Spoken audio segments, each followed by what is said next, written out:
to the locker, season 4, in our 4th season, episode 3.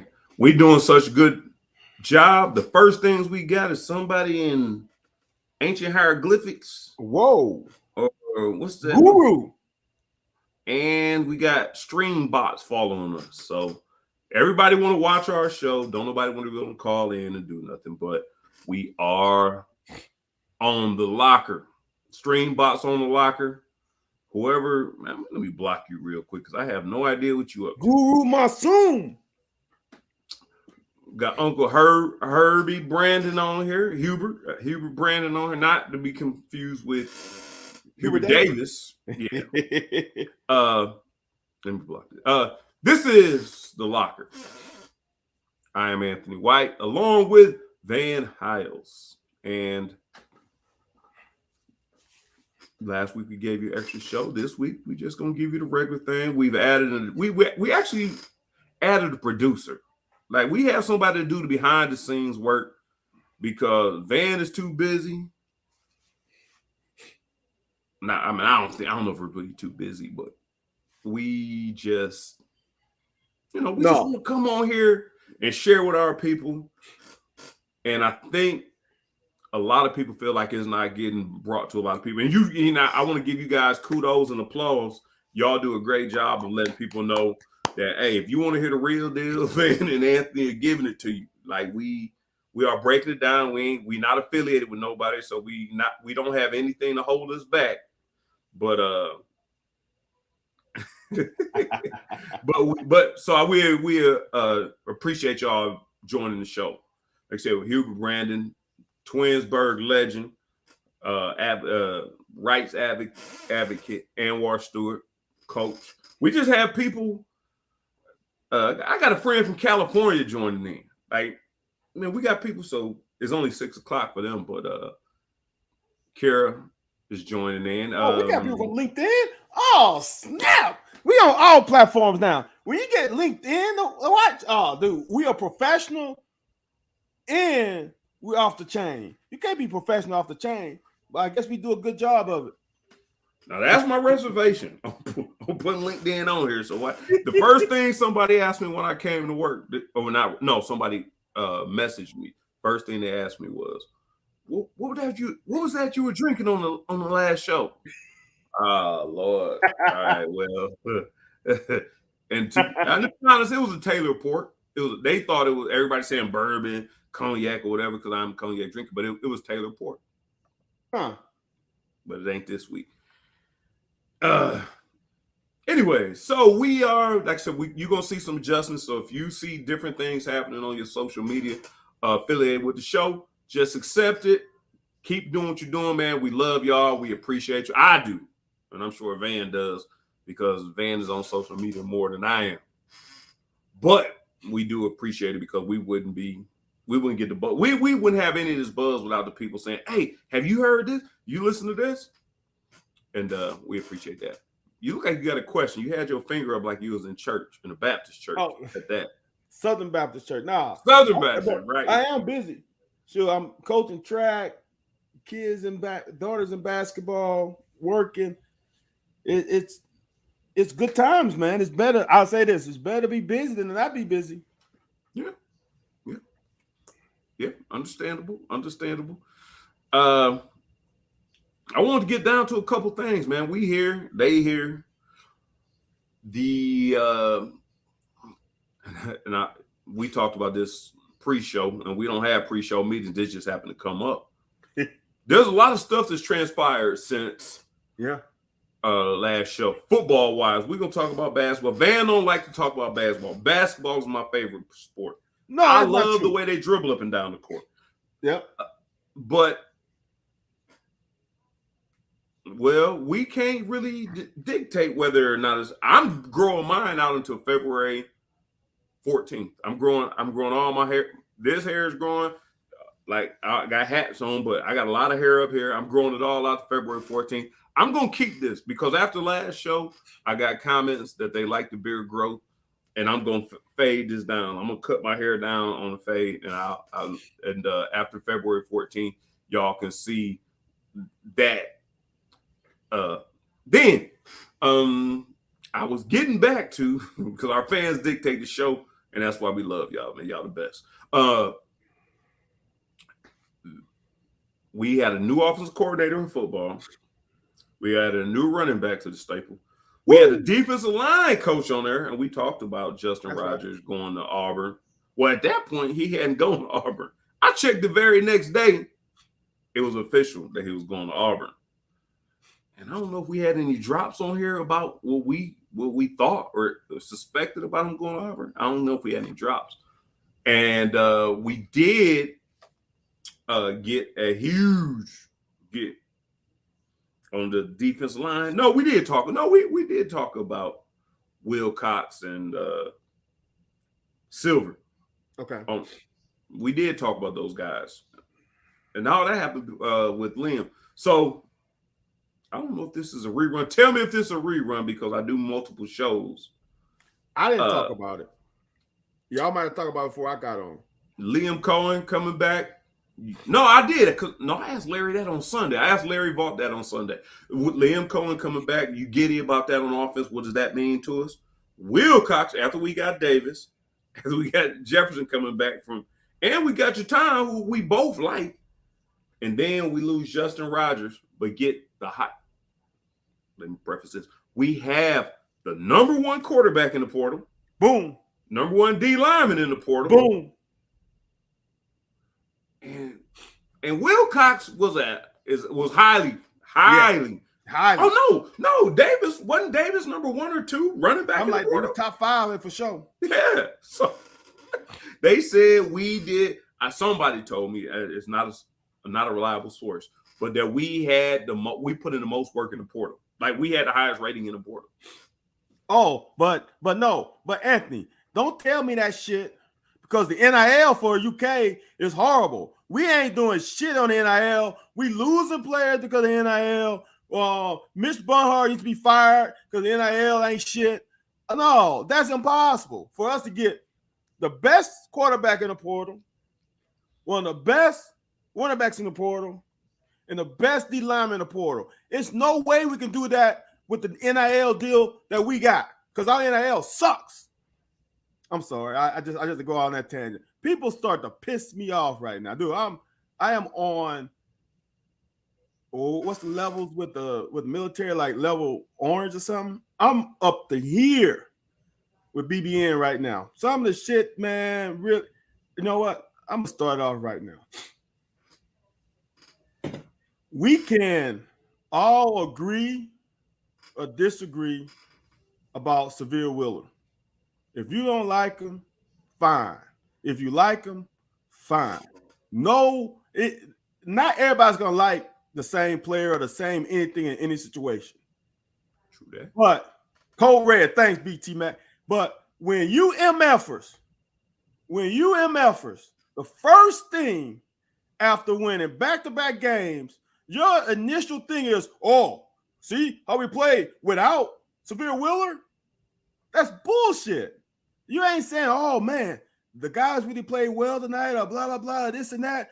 Oscar really came on this game, or Kaysen really showed that this is the game that may turn the season around because he played this last 15 minutes like a lottery pick or anything else. The first thing out your fucking mouth is Severe Willer. You are like, I don't want to say what I want to say. That's a problem. That's a fucking problem. That's all. I'm gonna stop it for the problem we got kind of with that whole deal is, and after the Tennessee game, everybody was on the Severe Willer. He can't play. Like, dude, nobody's taking the ball from him. I seen CJ Frederick bring the ball up the court. They took the ball right out of his hands. Just give me that. So, but my point, they ran, and the thing that kind of jacks me up is, I'm gonna give a little drop on here. I'm gonna give it a little drop. But they ran different sets.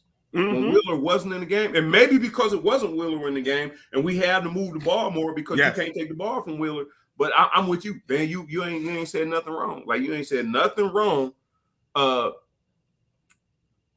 just feel like the people clamor. The offensive efficiency against Tennessee was not good. It was not. That's what Like we were like under 30% in both categories. only percentage we had good was like 80-some% from the free throw line. Dude, And we had 19 flipping turnovers. Right. I stayed on the round of shots. I'm like, look, man, if y'all really happy about the offense of Tennessee, I ain't learned shit about that game in Tennessee, except Tennessee's offense is just as bad as ours. That's the only thing I learned. It wasn't we like, caused them problems though, because we wasn't giving outside shot. We were giving them for sure. But I'm just saying, it wasn't like we were running motion offense and backdoor cutting and screen. Like, it wasn't anything like that. Like you said, we hit free throws. I'm just I want to say this, and this is a drop I was gonna get, and Uncle Hubie chimed in right on time. Twinsburg Heights finest, Hubie, Twinsburg Heights, but he chimed right on time. There's been scuttlebutt that there's some tension and dissension in the locker room between two former players. Oh, former players. Not former players. I mean, returning players. Okay. People who were here last year. Okay. It ain't got nothing to do with the new people. So it's meant. And Hubie just asked about Oscar. Oscar calling everybody. Hey, you put a mic in front of Oscar's face. He calls somebody out. He calls somebody. He telling somebody what they got to do. You the player of the year, shit. Of course you should. Like, hey, look, you got to do this. I want player of the year. Now, we ain't gonna say what happened when he played against Gonzaga and Timmy ate his whole run. When Alabama right. No, and I'm saying I'm not even knocking the dude. I mean, I had bad games. Like, I've had bad games where motherfuckers blitzing everywhere, and I'm like, hey Tim, you gotta get that ball out your hands, man. They coming for you, and I can only do so much. But they said I'm going. This is not a reliable source. And based off of what you said, and I hate this to be the situation, I'm understanding that the disconnect and the tension is between Oscar and Xavier. The person who handles the ball the most and the person who handles the ball the second most. So the person who handles the ball the most and going to the person that the focus of where we're supposed, the end point. So if you throwing a pass from point A to point B, point A has a problem with point B, or vice versa, whichever one. Yeah, honestly, that's a problem. But honestly, I'm gonna say this: they should not be in the game at the same time. Oscar and Xavier last year, there was not a concerted effort to give Oscar the ball in the post last year. There was not, or we're going to bring the ball down the court and we're going to force feed our big man. Now, could he get it? He got more at the high elbow or the high post more than the low post, all right? So we were not force feeding him the ball. Basically, I don't know, I would say half the season this year, Oscar almost touched the ball every time down court. So that's a problem with Xavier in the game because now you clogged up his lane to go by his guy. Because last year, Oscar wasn't in the post. Now you got a problem now where if Xavier wants to drive and ditch, he can't do it anymore because Oscar is freaking in the post, clogging the lane, and we forcing the ball to him. I don't think they should play together. I think right now, the way it's rolling, start casing, bring Oscar out, and have Xavier play with either play 5 out, or play with Lance Ware and pick and roll. Oscar's not the guy for Xavier this year because Oscar wants to try to get to the whatever that next level is. I don't think it's the NBA. I think it's Europe somewhere. He's trying to get there. And that doesn't work for Wheeler and his skill set, in my opinion. Wouldn't it be a perfect situation? I'm gonna say this first, and I'm gonna ask you a question. So back to Hubie's point. He said he had a monster game, and it threw him to the core. And he is good at what he does. He has hustle, and he can do some certain things. But like we just stated, there's some games where his whole lunch was packed for him, and now it's just kind of like, well, can we keep you in here and maintain what we're trying to do? Everybody else got to suffer while we're trying to maintain this with you. But I will say this off of the point you said, whatever the next level is, he's not an American. So to come on American soil, get name, image, and likeness, build your brand, and go back to another country, ain't that like Jordan, AI, and all them going to another country as a celebrity? And he can still benefit, but he's a one-man show. It ain't like you have to LeBron having to split with Carmelo or split with this person, that person. It's if he decides to go the pro route, he can go and do it as an American celebrity and just soak up all the kudos. He could. I don't know, man. It's you know how you have a good team, football team, you have a great quarterback, but the running back is the dude. He the one who the previous year got you to the promised land. Let's say in high school he had 2,000 yards rushing, but then you got a sophomore quarterback coming in and he can sling that thing. And instead of using his talents to the utmost, you force feed the running back because he's your workhorse. That's what we're dealing with now. How dare you not have the reigning national player of the year be the focal point of your offense? But that doesn't mean he should be. You know, so everybody's got to sit around and wait for him. Right. So it's like you just throwing off, to me, your offensive efficiency, because right now they are really trying to force feed him. Toppin is trying to feed him in the post. When he gets the ball on the wing, he's trying to dump it down. Not trying to get to his spot. He's a pretty good 15-footer. Not trying to get to 15 feet and pull up and shoot his jumper, because ain't nobody going to block a shot. He got too much bounce and he's too long.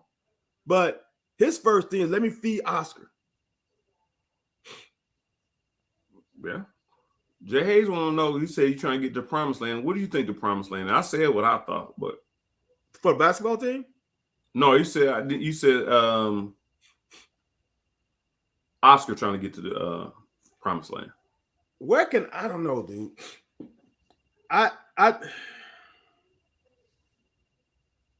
Oh, no doubt. But here's the deal. Tyler Hansbrough has some damn good games at North Carolina. Yeah. Oh, he's gonna be the same. He's gonna be in the same boat. I don't think he's good as Tyler Hansbrough. Yeah, Tyler Hansbrough was pretty efficient. Dude, I don't think he's good as Tyler Hansbrough. And Tyler Hansbrough was not an NBAer. Now, Tyler Hansbrough got to the NBA, and I don't think Tyler Hansbrough even the first round pick. I think he ran the second round as a national player of the year. But Tyler Hansbrough ran an offense that he can step in and do what he had to do. And like you said, he's just a role player. He knew he was a role player. I think Oscar, I don't know. You know, but one thing you and I as teammates and as athletes, when you got a really good player, and this is what pisses me off about LeBron. If you have a really good player, if everything has to run through you, that is fine. If you are like Jordan or Kobe, like if we go through you, it's going to end up positive. Yeah. Now, if it got to go through you, but everybody else have to sacrifice, maneuver, and adjust, that's a whole different story. To me, when you are really good, and this was the tone I tried to set as a player. I mean, y'all do it. If you want me to block, cool. If y'all want me to get out on routes, cool. If you want me to run the ball, cool. Like, let me know. Y'all don't cater the offense around me because I can do so many different other things. It don't really matter.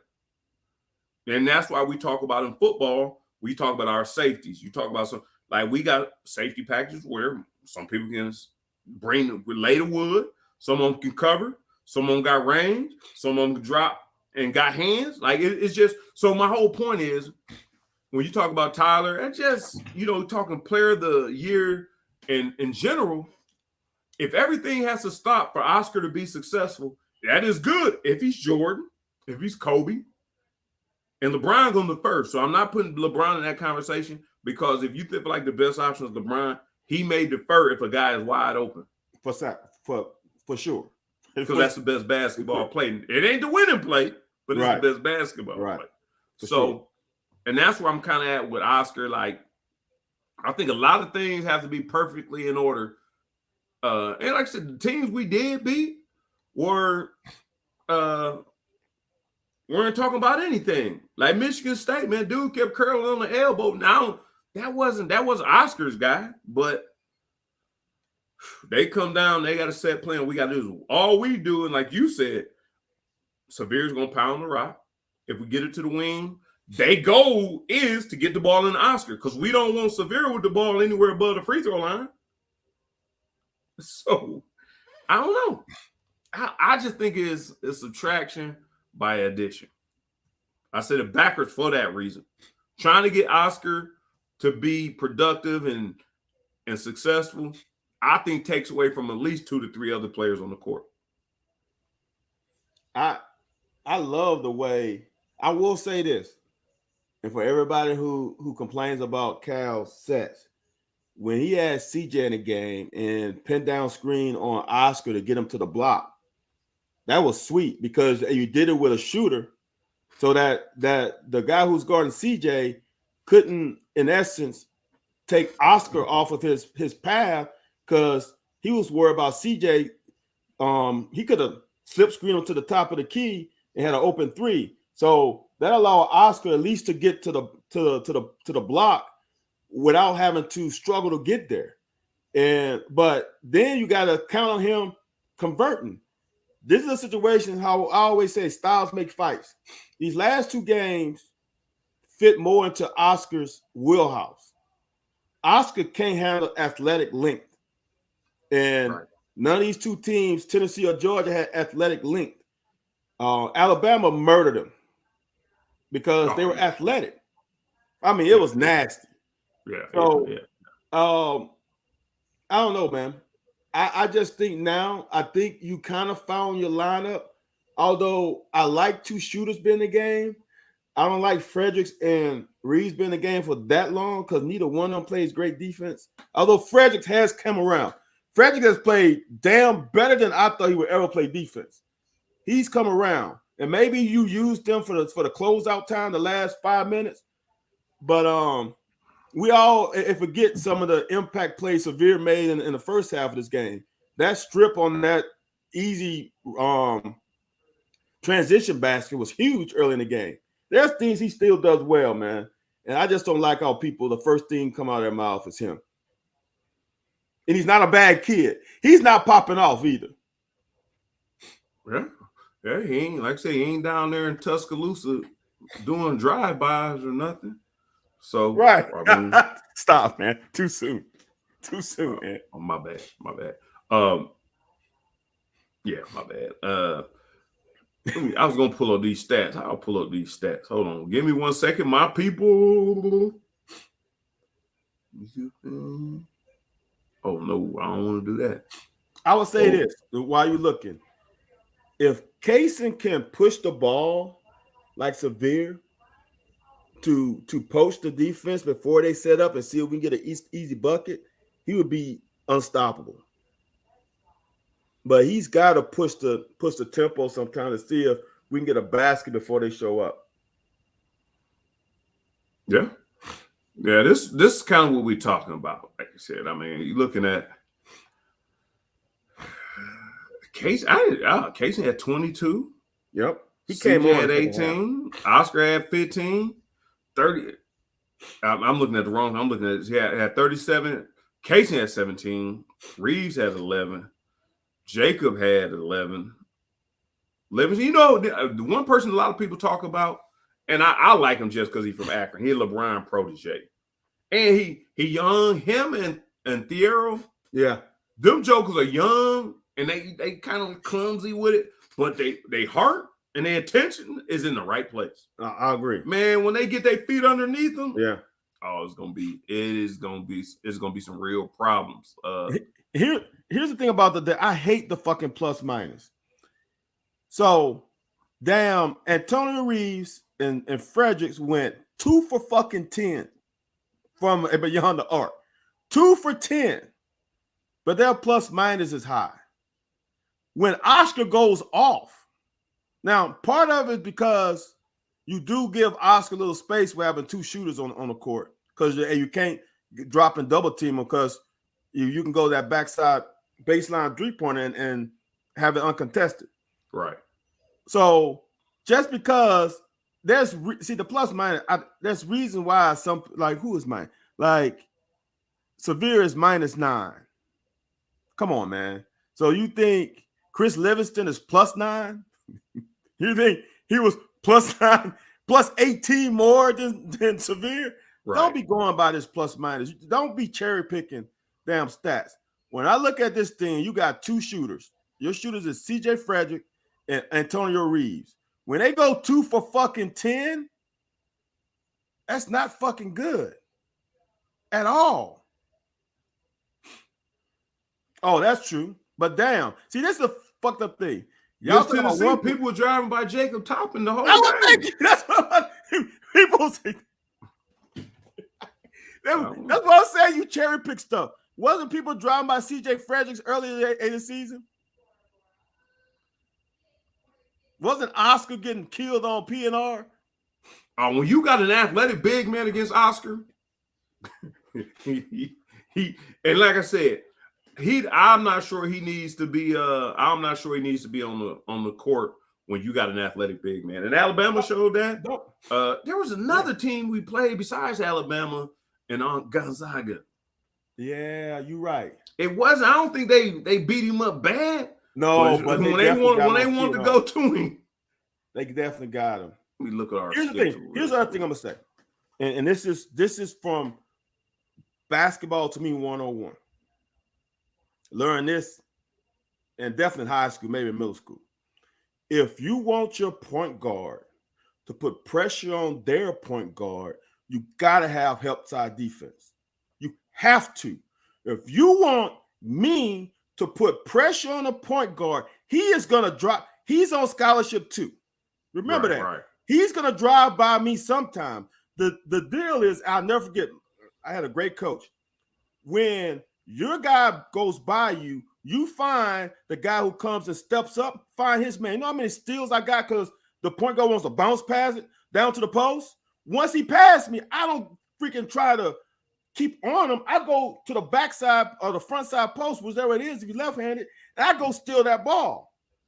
Just because he drives by Will, it doesn't mean Will is playing bad defense if his fucking teammates got his back.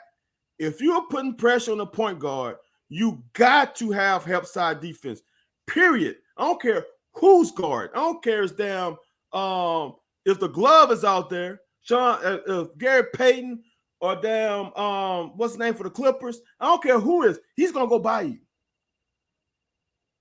You got help side defense. I can't think of his name either. I know, because he's been hurt for the last 8 years. Damn. Kawhi Leonard. Yeah, and like I said, so he's saying Severe's playing Oleg. The other team was UCLA. Didn't UCLA expose? That's who it was. UCLA exposed. People don't understand that other team is on scholarship too. You're not playing middle schoolers just because somebody goes by you a couple of times. Look at the amount of times Severe stopped too. You're gonna lose some battles. We forget, fans want to forget all the good plays he had. They only want to focus on the bad.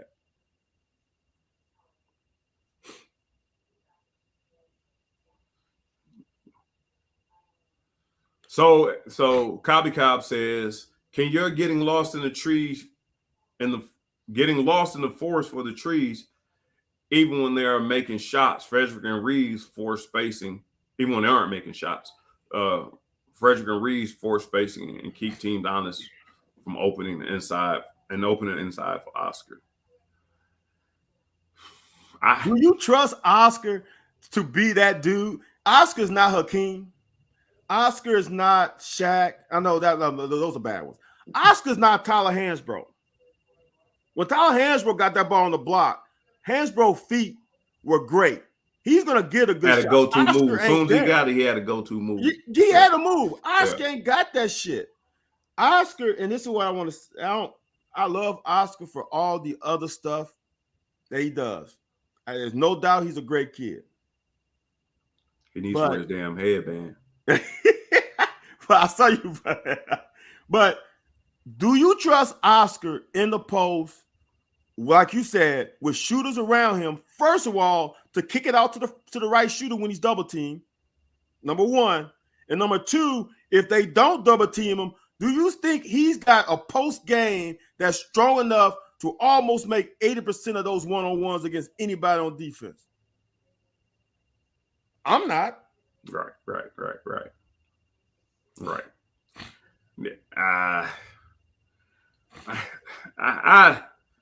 I kind of see what they're saying. Let's see. And Ann said, when you stand, and this is the question I wanted to ask you. And like I said, this is the big argument. And one thing about it, you and I have been concluded as football players.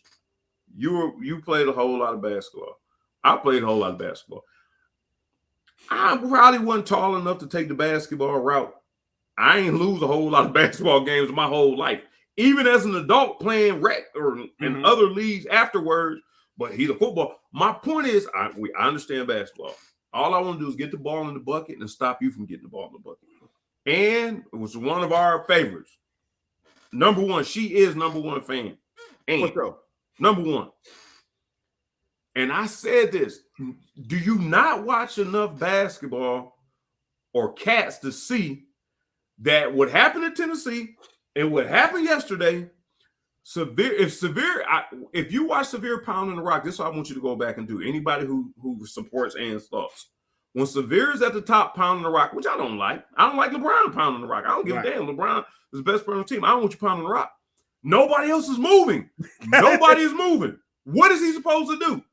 Drive right into the middle and everybody stand there looking? Because their defensive players are not moving. They're in passing lanes now. Yep. That's the one thing that throws me off, and everybody say he's pounding. And I was the one who said it first. Man, I can't stand him. He pounds rocks at 12 seconds on the play clock. By the time he gets the ball in his hand, somebody has to make a decision. And we talked about this on the show. Somebody, or he's going to be the one with the ball in his hands with 4 or 5 seconds on the clock and have to make, and that's not how we want to live. But no, go back and look at him pounding the rock and tell me what kind of movement you see. Go back and watch the Tennessee game when they running floppy sets and you got a number 2 guard underneath the basket trying to find a way out the same way a lot of the shooters do. Steph does it. Clay does it. And it's just kind of crazy how when he wasn't in the game, we ran a whole different set that allowed a whole bunch of movement and shooters to be able to do what they do. Like, why? And I'm not questioning Cal. Please listen, Big Blue Nation, KSR, UK, Cal himself, whatever his wife's name is, Lauren, Levin, whatever her name is. I'm not questioning Cal's coaching. Aaron. Karen? Yeah. Aaron. E-R-I-N. Aaron? No, that's his daughter. No, Aaron is his wife. No, that's not his wife. That's not his wife. You sure? Yes, I'm sure. His daughter is Aaron. They may have the same name because it is his daughter. I am not saying he cannot coach. I just don't know why when Severe was out of the game, you ran an offense that allowed everybody to move and get into some type of rhythm. So everybody who's blaming Severe, that is Ellen is her name. You know why? Because that's what you're counting on. You are counting on old Cal, and this is what Cal to me went away with because of fucking Oscar. Cal's a dribble drive coach. Right. Which means the lane is open. There's no post player in the lane. All right. Now you can get a pick and roll and run dribble drive, but it's never a guy down there sitting in the fucking post. So when Severe is in there, they are trying to run more dribble drive, but he ain't got another dribble drive guy because and other schools, which call it gonna be? Livingston's gonna be well, not a dribble drive, but he gonna be a swing. Well, yeah. Early in the season, he wasn't that. And Tony Reed wasn't that. And CJ Fredericks definitely ain't one of them. So now, when you are forced to run dribble drive in the lane clogged, where you gonna drive to? You're gonna drive to a fucking defender. And that's the problem. So now, when Severe isn't out, they can't run dribble drive, and now they gotta run sets. Because Casey ain't going about nobody. He probably smooth enough to do it. Who's the guy we had? Who that guy we had 2 years ago? Or was it last year? Higgins? No, it was last year then. Ask you? No, what? Last year, Devin Askew wasn't on the team last year. That transfer who was here a couple years? No, there was a freshman. Freshman. The silent assassin. He was kind of like that. Tata. Yeah. He was kind of like that. Like you right. He not bled, so he ain't wall. Right. But he strong enough to do what he got to do. Yeah. So I kind of feel the same way about Casey. They to me they're the same person. Yeah. Okay.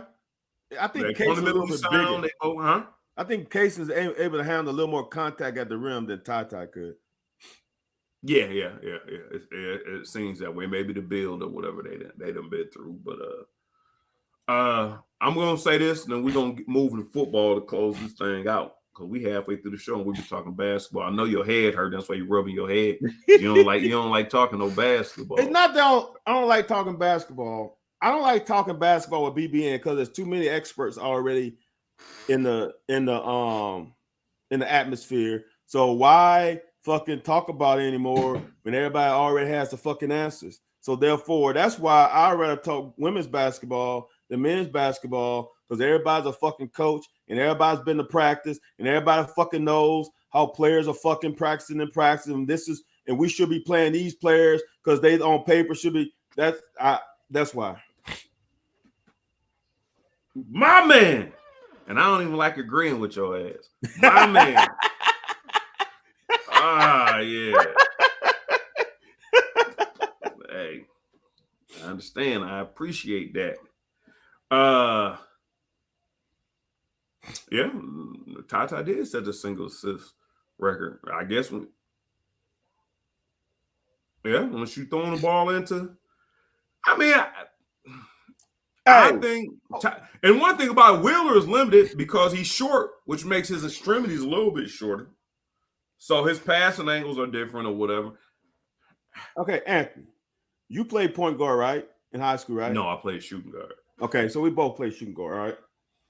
How many times have we had more assists than a shooting guard? Because when we pass it to whomever we pass it to, if you have a big player, right? We're the one who got the post angle, right? Point guard ain't gonna pass from the top of the key. We're gonna pass it from that elbow extended, right? And now if that post player goes off, who's gonna have all the fucking assists? Me. Especially when you're playing with a guy named James Posey, right. 17-year NBA vet. Right. So don't give me. See, that's why fucking stats are misleading, and you gotta look more into it. Because if let's say Severe passes to CJ and Antonio Reed this last game, right? And they shot, I think 5 times a piece. They shot 10 times, right? They shot 2 for 10, right?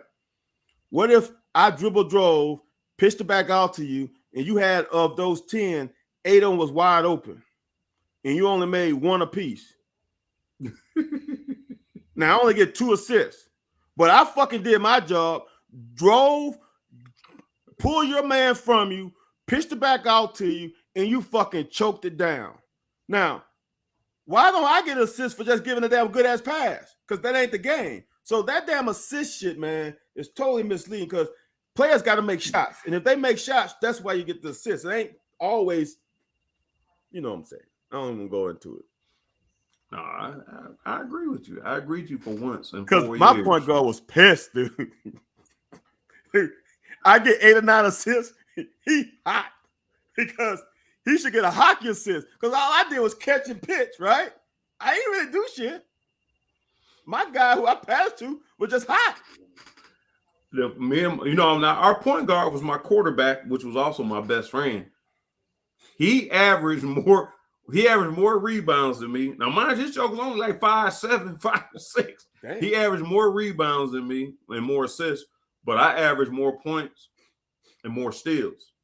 It was just awkward. Like our position, like we was playing positionless basketball. Like it didn't really matter. So, I mean, I understand what you're saying. Speaking of Posey, do you see the interview with him on the website called Basketball Times? It was great. Was the interview with Antoine Walker, or was it recently? If it was an old one, I've seen all of them. So the one interview he had, whatever it is, go check out him interviewing Antoine Walker when they played for the Miami Heat. Oh man, it's a story about they went into a club. I don't know. It could have been, I don't know what the name of the club. It could have been Chocolate City, whatever it was down there. They got into a cash battle with the Miami Dolphins. Like, you buy us a bottle? No, we're gonna buy you 2 bottles. No, I'll send them a case. It just went back and forth, which you and I both know NBA money can't compare to NFL money, but it was just funny the way they was talking about how casual it was. It was just the way they talked about it. It was really funny. And you know, everybody kind of document everything that Twine went through in his expedition, and I guess his demise, which I guess when they say players are broke, I don't think they ever really broke, but yeah, that was some interesting stuff. But I did.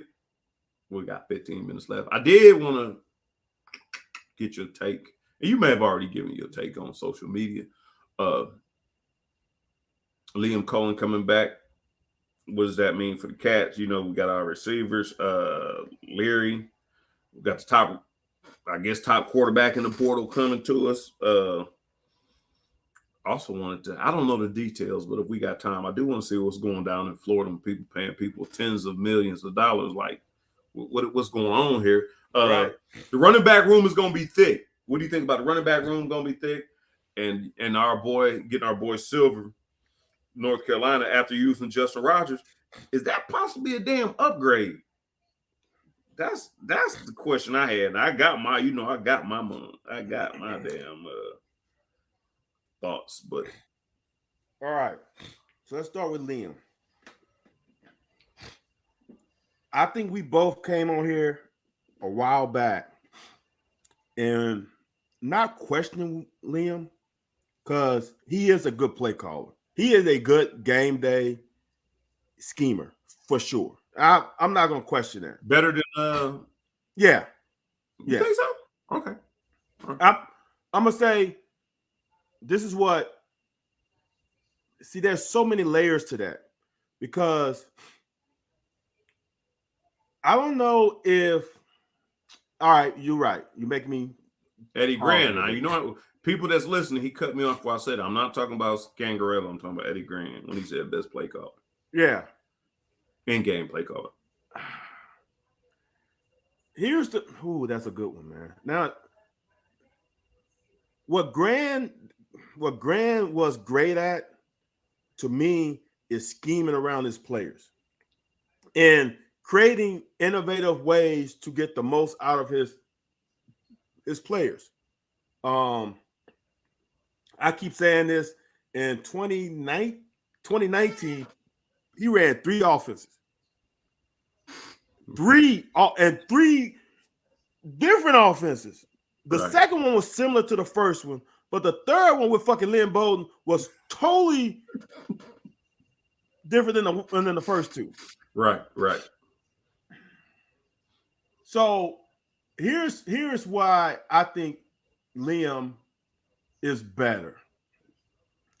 And it might not be on game day, but I think those players buy into Liam's approach, scheme, method better than Grant.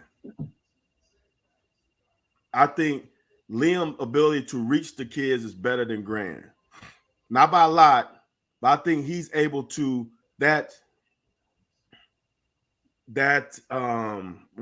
personality. I think leans more to this generation than Eddie Grant did. Not saying Eddie Grant was bad. I think Liam is more in the culture than Eddie Grant was. And what I mean by culture, I mean the outside, the the kids how they grow up culture. Right. But we talked about Liam coming to a situation where he had all the resources in front of him. Even Liam has said, I didn't have to worry about the O-line. He was born on third base. He was born on second base, second or right. third. Now we all know, even though some people don't want to admit it, Scangarello came with a deficiency at the O-line position. And here's the thing. And here's the crazy part about it. Now I'm gonna pause. Is it not crazy that Liam signed on December 12th and no one said anything about it? Like not the people who shouldn't be saying, but none of these youngsters slipped up on Twitter. Like Leary did slip on Twitter talking about that's why I'm. Oh, the paperwork. You said the paperwork was done way before. Yeah. Oh, okay. Yeah. Because we just found out recently, right? Right. But he was delivered on the 12th. I thought I said that though. I thought I said it was a done deal. I don't know how that shit works. Like, and plus my sources, I don't know if I'm supposed to be giving. No, I got you. But I'm just saying. But I was told it was a done deal. But everybody, all this other stuff going on. So okay. Well, because they wanted to go about it the right way. They wanted to go about it the right way. But right. So Liam is coming to another situation. Isn't it weird? Once we find out Liam is coming back. Well, once Liam signs, and everybody besides all the outside noise know for sure he's coming back. We get Marquise Cox, we get Evan Leary, and we get Ray Davis. So he can pull some motherfuckers to come here. Yeah. He's got that pull. So now the whole left side of the line is locked in. And we talked about this before this year. We can scheme around one the offensive lineman. We can't scheme around two or three. You don't move people from their best positions trying to plug another position. So now you got deficiency there. Hey, hold on. Before you go any further, because you already talking NFL, you talk about the conversions. I just want you to address Lake Dog, Lake Dog is the dude. Like, Lake Dog is our folk. I hope he's a dude. It could be a female, but I think he uses so as a he and him. Lake Dog has said Liam coming in can convince them he knows what to. Where was our offensive coordinator and our offensive line coach from? Right, Yenser and Scangarello. So Lake Dog, man, I love you to death. I love you like my brother. Nah, well, me and my brother, we like Cain and Abel. But I love you on the way the show loves our people. But that ain't a good take. But I understand what you're saying. I ain't saying you should have, but I understand. So you just solidified that left side of the line, because when Horsey found out that Liam was coming back, Horsey probably said, I'm coming back too. So you got the center to the left tackle on lock. Right. Who are beyond solid. That is old school big blue wall. Now we just got to find a right guard and a right tackle. And I think we got people that can handle guard. You can go the Bowles kid from Bama, who's a Kentucky kid, or you can put Burton, move him to the right guard, and now you got Flax. And I'm going to tell y'all one thing. Flax didn't have a great year. But the guy next to him didn't help him out at all. Sometimes the guy next to you has a big-time effect on you. So getting somebody there who can play better than the guy who was playing right guard last year could also help Flax. So our O-line has miraculously flipped from last year. So Liam has come into another great situation like he came into the first time. Oh, now my bad, Lake Dog. Lake Dog trying to save himself. Yeah, let's. This running back room is, I'm going to tell you something. I saw some numbers on Wilcox. Wilcox has a 40-inch vertical and power cleans 315. I don't need to see anything else. I don't need to see any. That means he's explosive. Dude, this kid is going to be our Junkins when Ole Miss brought in what's that kid that played at TCU and he was gonna be the starter, but damn, this freshman came in, balled out, and he became the focus back. Right, right. So I think Wilcox can be that kid. He's special, man. He's special. And add that with the receivers that we have, and with Tate Robinson coming back, and you know, obviously the two freshmen, dude, we should be back to where we were, I think, better than Levis first year here offensively. We just got more talent. We just don't have C-Rod. Let me ask you this, man. You said something earlier. I want to ask you this. Your respect, and like I said, Cohen got to do it back to back for me. Like, you can beat me in a game once. You gotta beat me. You gotta smother me the second game. You gotta tear me up the second game, or you gotta show me. If you give Grant our 2022 team, 2021 team, who do you think? Do you think he's more productive than Cohen? With the tight ends we had. Whoa. Which one? The 2000. Liam's year. If we have Granite with the O-line and Will, you think he's more productive than Cohen? I personally like, and this is why I'm gonna say yes, is because then Grant will be the running back coach. No one in BBN can say when Grant was running back coach that the motherfuckers didn't run. Come on, you cannot say like Leo's first year, how we both said there's some cutbacks that we've been missing. Mm-hmm. I don't think we could say that much with Eddie Grant. Yeah, not saying we was running the wide zone, but still, them backs, there weren't too many missed opportunities. Right. And Eddie Grant at Cincinnati was a beast. Yeah.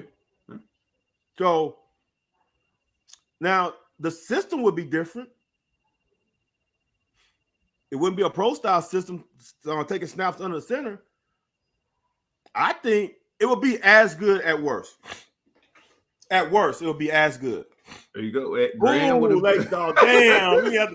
Damn, leg dog. Damn. All right. Leg dog Justin throwing down the gamut. All right. Liam would be better. You're right, leg dog. Shit. Wait a minute. No, see, Liam, when he came, I wonder if Liam would have came for a quarterback position. Assistant OC. He was a quarterback position in the NFL. Yeah. If we paid him 800, if we paid him 800, damn near a meal, he probably would have took it. We would have paid a meal for. I guess you would have had to make him pass the game coordinator. Right.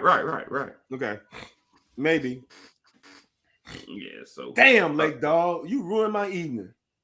B-Mac want to know: does OC determine line scheme, or does the O-line coach determine that? I don't know if you know. I'm gonna say this.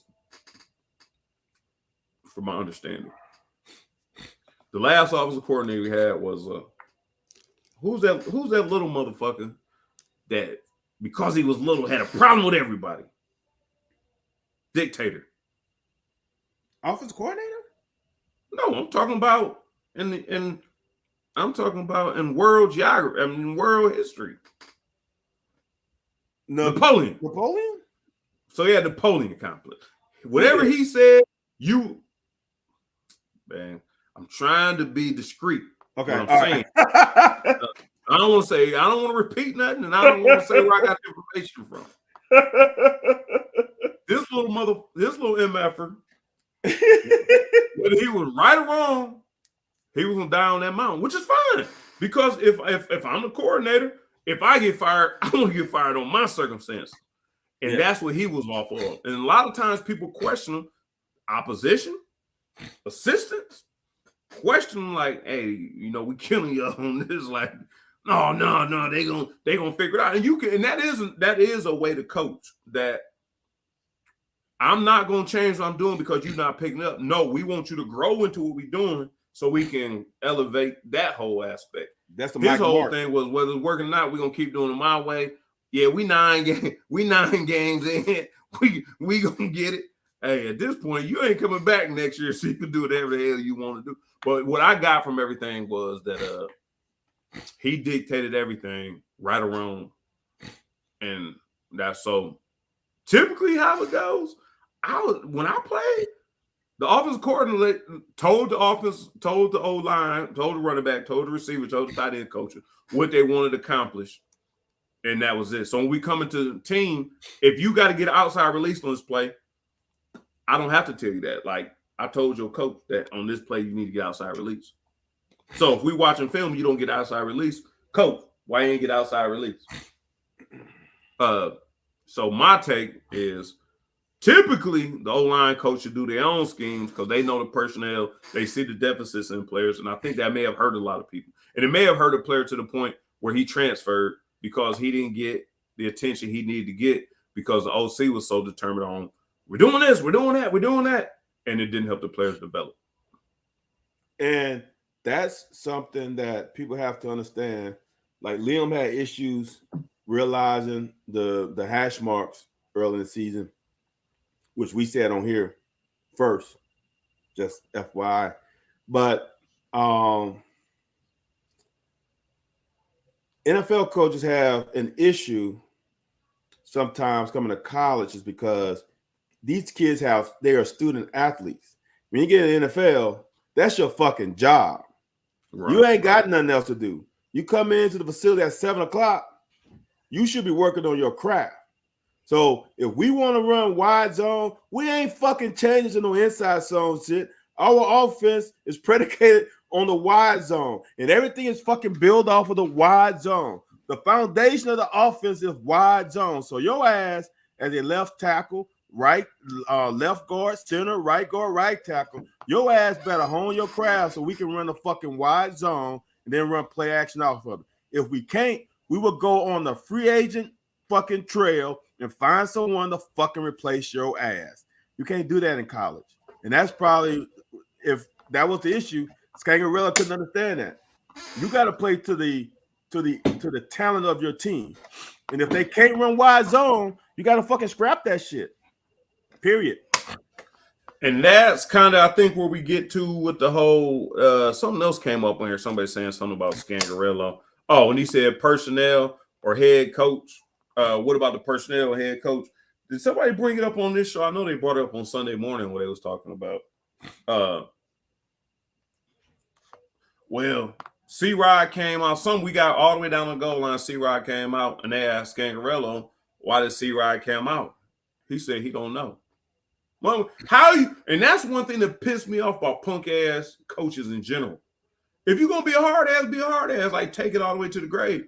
But you want to dictate everything that goes on. Somebody asks you why C-Rod come out on the goal line, and we know he our bowling ball, and you say, I don't know. Now I'm gonna say so you want to, and that same thing happened at the end of Joker's era too, when him and Minter was, oh man, if you want to hear some good sound bites, listen at you and your defensive coordinator. Ooh, yeah, you hired, telling you, right. I don't know, go ask the head coach. Right. I'm gonna say this, and we both saw this. Sometimes the coordinator don't have control over the personnel. Sometimes it's the position group, but maybe sometimes got fired along with them. Neither one of y'all was right. But Anthony, sometimes it's the fucking player. How many times do you see C-Rod tapping himself out after 8 games?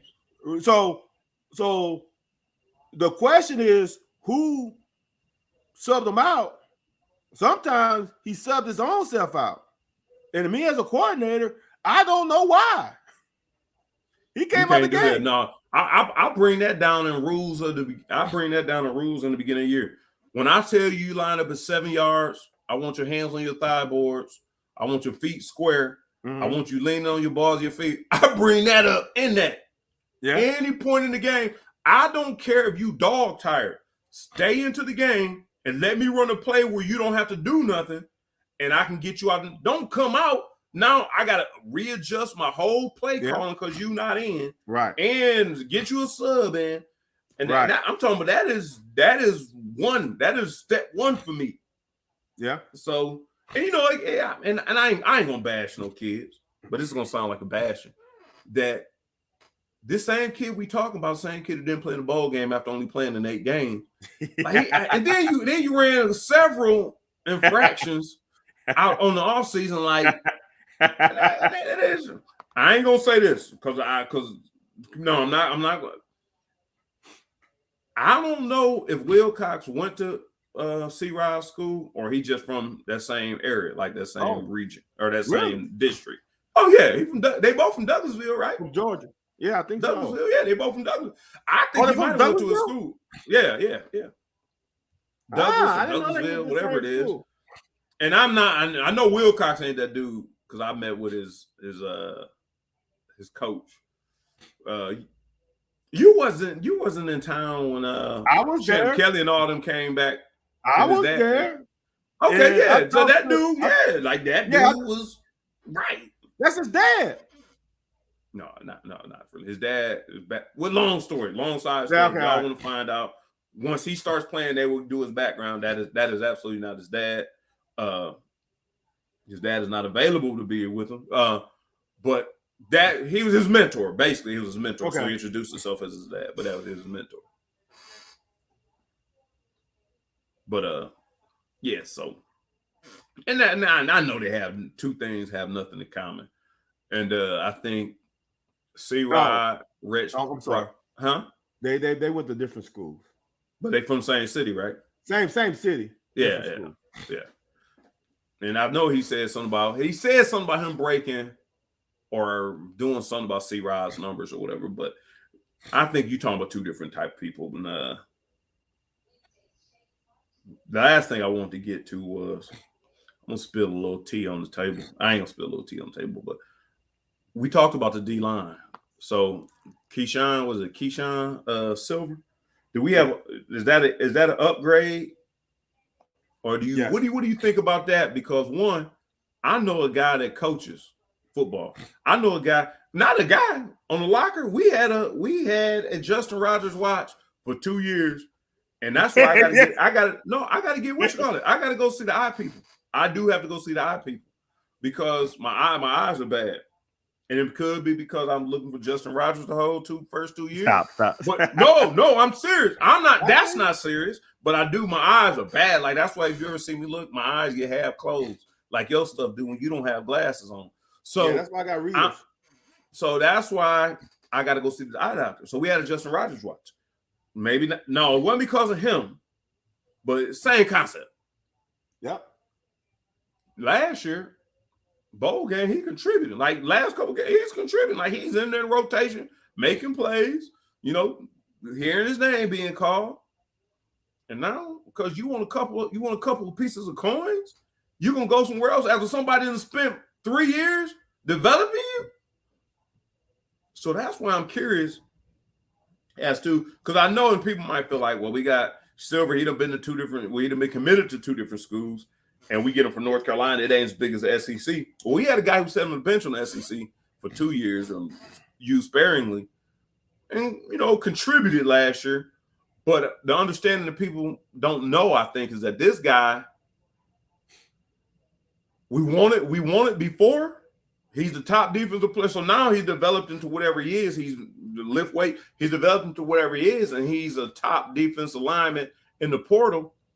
The one thing that people don't know, and so you tell me what you think, but the one thing people don't know, my dude, this joke like 6'4", 6'5", with a 70. 80. It's out there. It's out there. Like he got like a 7-foot wingspan. Yep. And Justin Rogers was, and I'm not knocking Justin Rogers. I'm not. But everybody stopped asking me, man, we lost Justin Rogers 5-star. We got a 5-star for another 5-star. You and I both know from playing that if a coach can get a guy that's going to be a sponge and absorb what we going to give you, because by the same token, you could say the same thing about Davis, running back. Yeah. Like we've been at, what was that, Temple, Vanderbilt? Yep. Then so you played at Temple, which ain't big time. You played at Vanderbilt, ain't big time. But we sure elated and happy to have his ass. So you got any take on the whole? I'm more the exchange because I know we got to see Keyshawn play, but it's more the exchange for Rodgers for Keyshawn Silver. Hey, this is the deal. Rodgers was a solid piece. And we knew what we had with him. To me, he's not a bad player. But are you devastated? All right. Would you rather Deion Walker? Would you rather Justin Rodgers? You had to pick the two. I think everybody would pick Deion Walker. Right. So if you had to lose one, because Deion Walker, word on the street, was a possibility he could be gone. So would you rather Deion Walker or Justin Rodgers? Justin Rodgers, what, 6'1", 6'2". He's a bowling ball. I mean, you got a guy who's going to come here with an 80-plus wingspan, bigger, who's now, here's the difference for me. He's running a sub 5 for 40. Oh, really? Yeah, he runs sub 5. Here's the difference for me. This guy's going to have a chip on his shoulder. He leaves. He basically, players don't leave their original destination just because. Correct. Especially when you're not getting playing time. So now he's getting a new lease on life, trying to prove them other MFers, y'all were wrong. Yep. So he's bigger, he's longer, and he got a chip on his shoulder. One thing, the only thing is undeniable, is Justin Rodgers didn't have no chip on his shoulder. I can buy that. So now here's the deal. If we just lost Justin Rodgers and didn't get somebody in his place, that would be a problem. That would be a problem. Because even though I'm a Mississippi boy, Josiah hasn't been the Josiah that I was told he was going to be. That's true.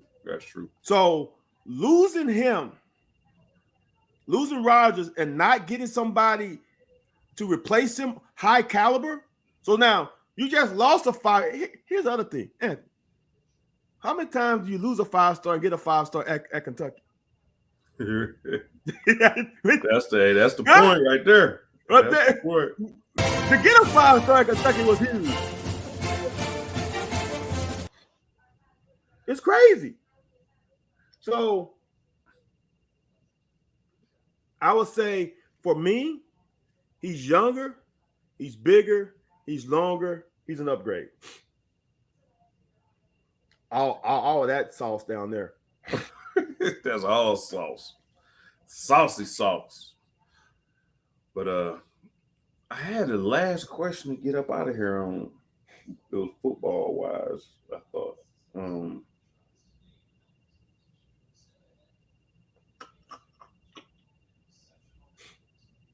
don't know. I got something for you. I want y'all and the people. Hey, all right, endorsing compliment. I appreciate the endorsement. I'm gonna share something. I saw this shit and I almost puked, but I don't know if it's me. I want Anthony to whoa, what the hell is this? Whoa. Is it there? Okay. Let me share it. I can make it instantly. I need to make it instantly. Hold on. All right.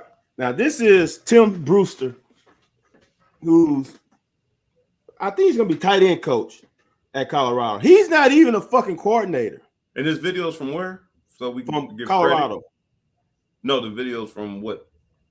It's from a team meeting. From what website? So we can give credit. Oh, credit. Or we'll give credit afterwards. Hold on, it'll show here. It's from Adam Brenneman. All right.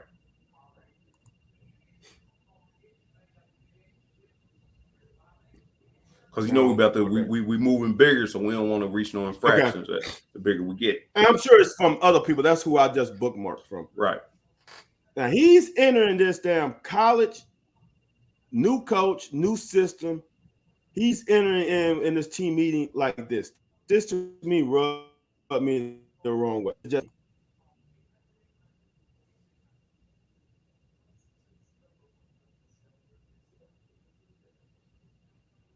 no volume. Why we don't have volume? Van.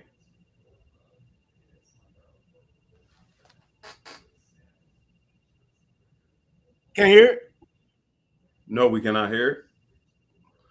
The volume must have been clicked on.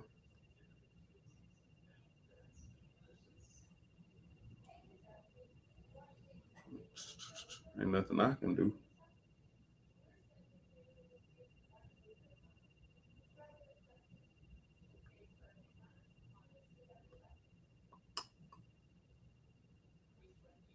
Did you hear it? You might have just shared a video, shared the slide. It look like you sharing a slide. Did you not share the video?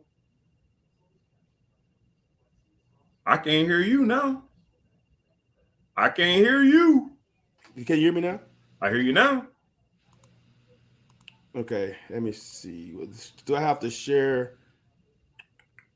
It says share screen. Hold on, I'm It's gonna not make it where you a- share it instantly. I'm gonna make it where we share it instantly. Let's try it again.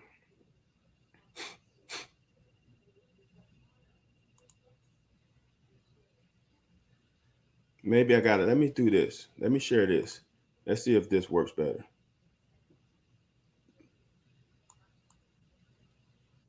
Oh yeah, this is it because now I got a volume thing on it. Okay, you can share it. All right, here we go. Wait a minute. Give me thumbs up if you hear it. When I say stand tall, okay, I want you bouncing out of your seat and stand tall. When I say stand tall, get your ass up. Stand tall. Sit your ass back down. Stand tall. We coming. We coming. Raise the goddamn roof. Raise the roof. We coming. We coming. We coming. We coming. If them Colorado buses show up, and 60 minutes of hell coming with it. 60 minutes of hell coming with it. The time is now, man. The time is now. Sit down.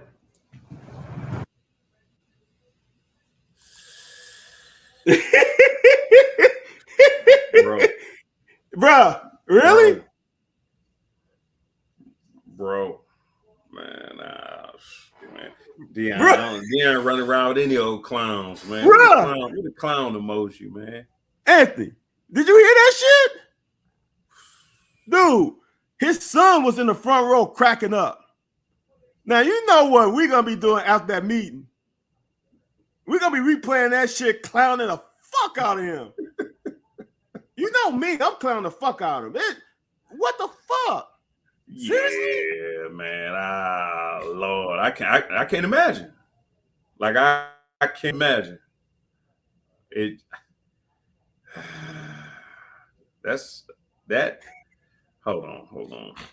I can't get this stuff together. Let me see. I'm gonna show you one more. I'm gonna show you one more. Then we can. I'm done. While you thinking? So No, I was just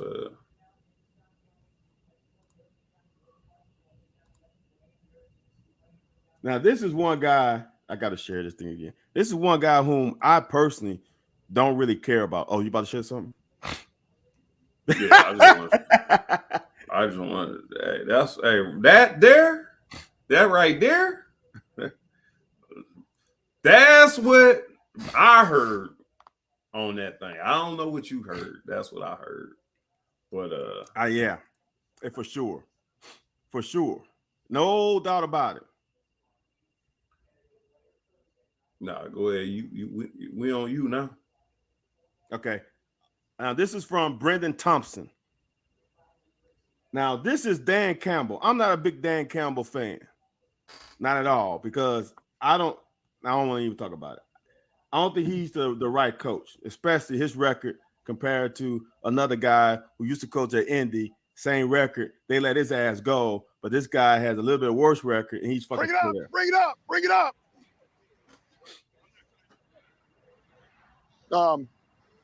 So look, here's what I got to get a call, guys. I had a couple of you look at me like, what the fuck? Why are we going live? I swear to God, I'm not a lunatic. I swear to you. And if I absolutely knew we could get to where we need to get without ever putting pads on, I'd do it. I swear to you. I don't want to put anybody in jeopardy. However, I do know this. The studies say you got to get volume and you got to get intensity before a season comes. You have to.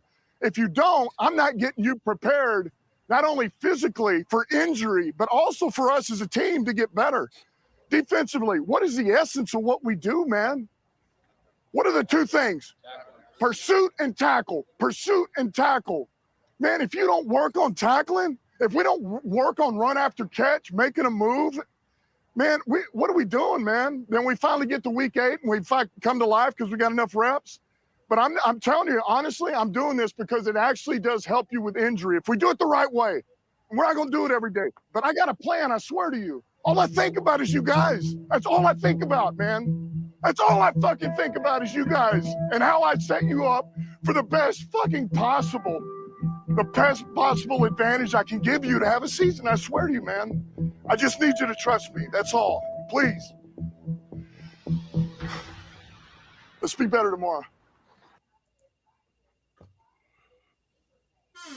Now, I don't agree with the hitting, right? But at least there's a reason. Yeah. Right? Yeah. We can disagree. We can agree to disagree, but at least you got a reason. That other shit, what the fuck? He ain't Deion, man. Like Deion came in there, and I know Deion can back it up. So I know he can back it up coaching or, hey, I had kids and coach, you ain't got it no more. All right, man. I don't care if I pull a hammy. I'm going to show your little ass right now today. Right. And that's kind of where I'm saying this dude come in. You said Brenneman? Brewster. I don't know. Like, do you know of him? Yeah. He has a resume? Huh? I'm saying, does he have a resume? Yeah. Is it nice? He's got a resume. Well, I'm going to tell you where he coached. So you're going to break these men down? So y'all want to break these men down? But I think in a sense, they may just want to see who's going to follow directions. See, I don't mind coming to a situation and you got to weed out the bad apples. Right. Right. I have no problem with that. Deion telling you straight up, some of you MFers ain't going to be fucking here because I'm bringing dogs here. No problem with that. But don't fucking tell me to stand up, then sit your ass down. Are you fucking serious? Right. Yeah. See, that's the point where we got problems. Stand up, sit your ass down. Stand up, sit your ass down. What the fuck am I doing this for? This ain't fucking giving me shit. They need to turn that in. At this what they call that climate, this climate we in now, that shit probably don't go. Why can't you just say sit down, stand up, sit down, sit your ass down? Sit your ass down. Here's the other thing. There's a difference. Hey, meet me in the mat room, coach. Right. If you feel you that tough, meet me in the mat room. Then now this ain't right. This ain't fair, but life ain't fair, right? Deion comes with a different kind of credibility, cachet, because he's Deion, right? I've grown up, I've seen you play, different cachet. Your ass can't do everything Deion does. Yeah, I don't fucking know you. You gotta kind of like I got a trust built with Deion before Deion even gets on the field, right? Because I just know him. I've seen you on TV. I know what you do. I've got a relationship with you that you don't even know of because I just have seen you. Right. This MF, I don't know who the fuck you are. Right. There's no relationship between you and I. Now you're gonna come in the fucking meeting room doing that bullshit, and you ain't a leader of a group. You ain't OC or DC.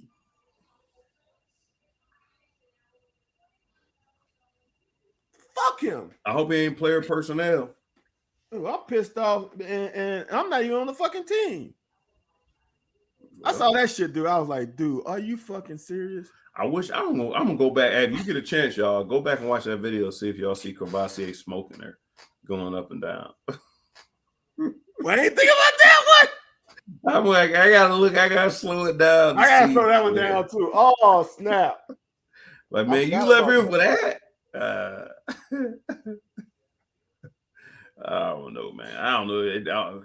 And I'm gonna say this when we're gonna get off here. Hopefully, we won't get thrown off air, man. We ring Kunte Kinte rings from that stuff, and I know it's all different types of, but man, there's a level of respect you earn. You push your players to be great, but there's a level of respect from day one. If you don't have it, it ain't gonna be there. You don't get your respect by breaking them down. Like I said, you gotta push and motivate them at certain points, and if they too soft to take your push and the motivation, that's different. But for you to, I don't know. If I never showed you I was defiant, why do you have to redefine to me that I have to follow your lead or follow your direction? I never showed you I wasn't. Hey, come here. All right, yes, sir. Come here. Now, if you tell me to come here and I do, hold on, man. Let me put my phone down. Right. Then you go ahead and do what you got to do. Right. I don't know. Oh, Ann said that was before Kvassier got there. Oh, was it? So that was a meeting. That couldn't have been the meeting before Deion's. No. That had to be after. That was I say. So he came. So okay. Well, it might have been a day or two after. I know them kids like, man, y'all come here. I understand prime on this shit, but this one here, I want to see the rest of them. I want to see if some little equipment manager. Listen here, motherfuckers. You only get one jock strap and one pair of socks.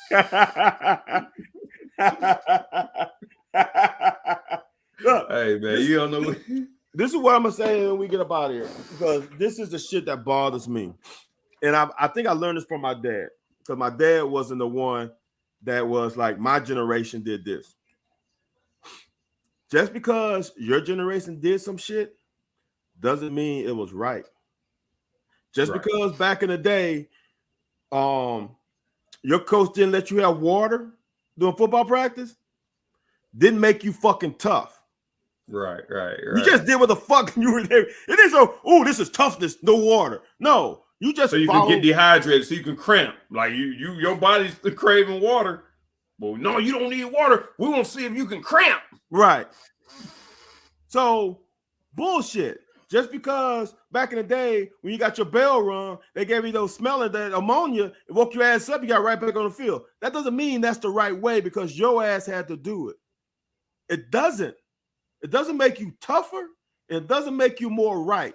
It just made you, that's the situation you was brought up in. It ain't right and wrong. I hate that shit. Just because, like Lake Doll said, I was grabbed in the face mask too. Just because our coach shook your damn face mask doesn't mean it was the right thing to do. Mm-hmm.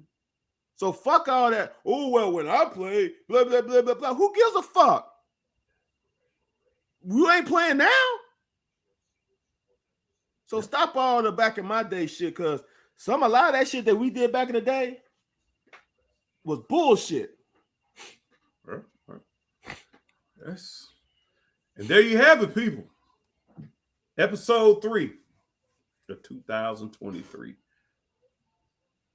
Head on over. Like I said, we have some new things going on. We got new production. So you're gonna see some new advertising. You're gonna see things. You're gonna see a new intro. Like you're gonna see a whole lot of different stuff. We enjoy y'all enjoying the ride with us. But head on over to YouTube, TikTok. Follow us on TikTok, The Locker 411, TikTok, Instagram, Facebook, YouTube, Twitter. Go over there, get with us.